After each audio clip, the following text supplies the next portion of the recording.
This is Amy Chan from CakeDecoratingSchool.com, and if you like cake decorating, you're in the right place. If you're interested in these products, check the links in the description.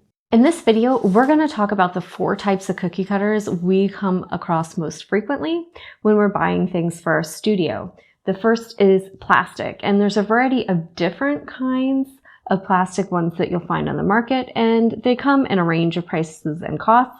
But one thing to keep in mind, especially like these ones with these clear plastic ones, it's very easy for these to get damaged or warped or to break due to usage, especially if you're like us, we're a busy studio and we use these items quite frequently.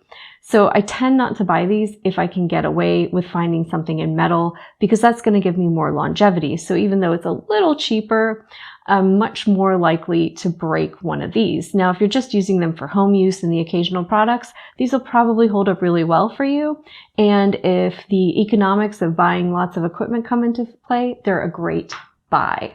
Second one are these nice thin lightweight metal.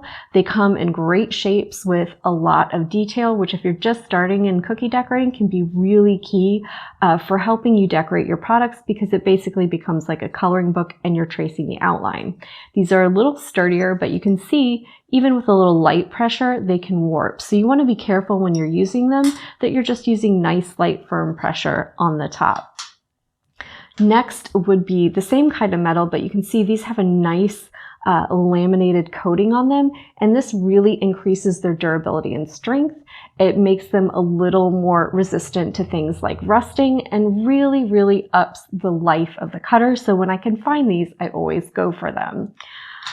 And then lastly, the strongest but definitely most pricey is when you can find them in copper. Copper is more expensive, but it'll be a nice heavyweight cutter. You can see it has nice great bends, and a lot of times you can get these custom made to different shapes and sizes.